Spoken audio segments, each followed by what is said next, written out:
Desse quadro, coitado do Jó. Parece que. Lembra aquele filme antigo, acho que era com o Ed Murphy, Trocando as Bolas?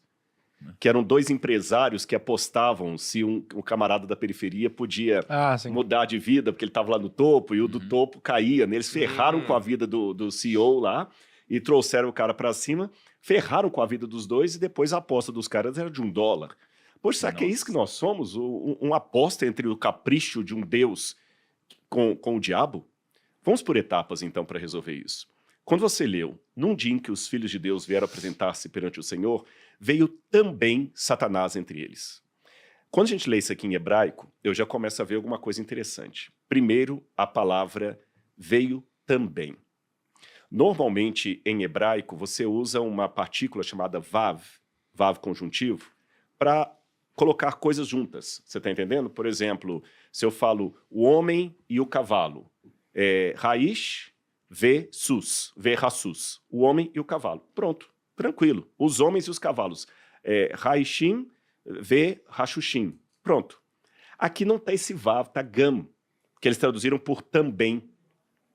Esse veio também, gam, satam, é irônico.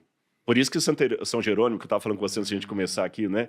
Ele, quando foi traduzir Jó, ele falou que Jó era como se fosse um campo enlamaçado, porque você escorregava na tradução, tinha que tomar muito cuidado, porque tinha muita ironia na tradução.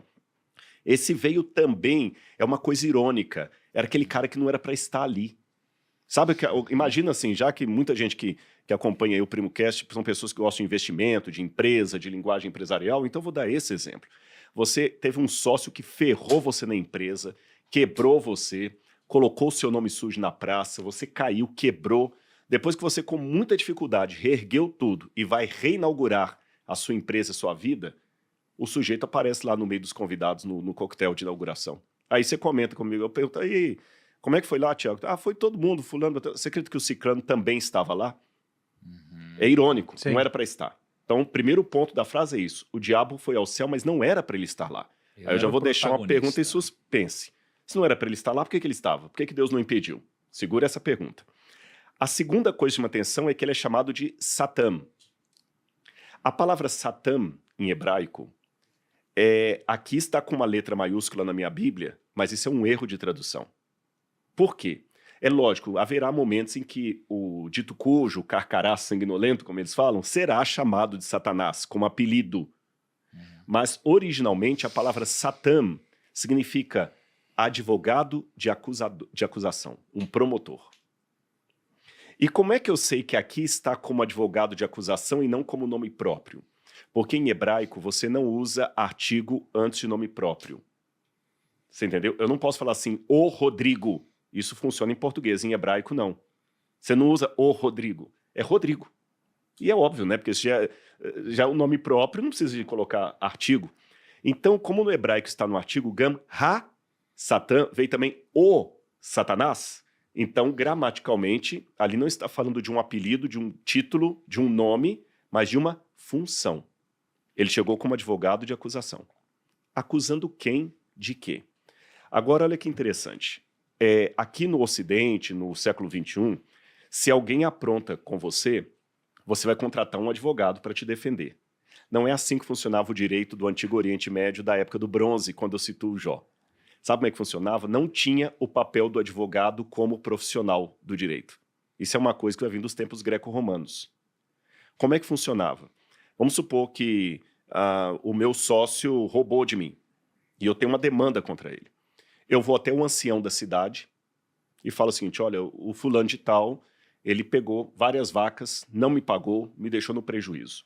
Se o ancião da cidade vir lastro jurídico no que eu estou reivindicando, ele vai chamar o sujeito e o ancião vai me nomear Satã.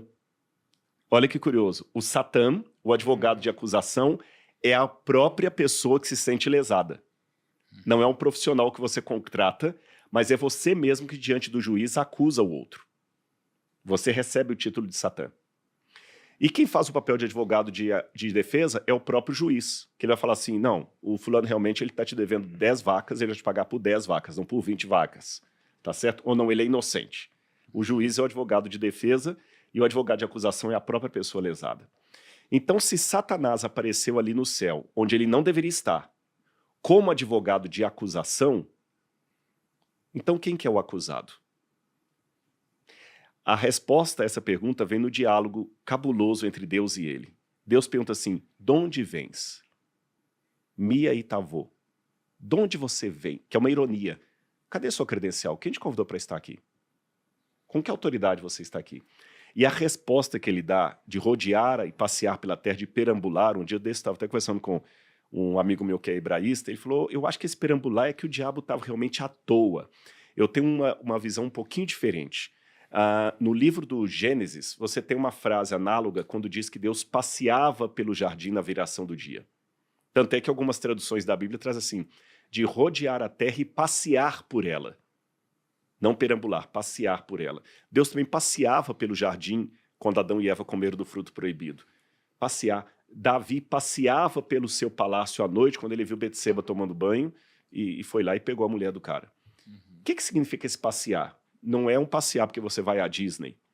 Significa um tipo de caminhada que você dá no seu território para ver se tudo está bem, de acordo com a sua vontade, se não há rebelião, se não há movimento para te tirar do poder. Então, se o cara fala a resposta dele de rodear a Terra e passear por ela, ele está respondendo como dono do planeta Terra. Nossa. A linguagem de Jó é muito jurídica, muito técnica. E é interessante você falar sobre esse dono da Terra, porque uma passagem completamente diferente, mas aí no Novo Testamento, né, quando você vê Jesus conversando com o diabo, exatamente, e o diabo diz que poderia dar tudo para Jesus, Jesus não questiona a autoridade dele em poder ou não entregar tudo. E quando você fala agora que ele estava rodeando como o dono da terra, no final das contas você vê que existe esse arco. Exatamente. E no outro momento Jesus também fala assim, vem aí o príncipe desse mundo. E outra passagem, o mundo jaz no maligno. E no Apocalipse, quando tem o juízo final, fala assim, o mundo se tornou do nosso Senhor e do seu Cristo.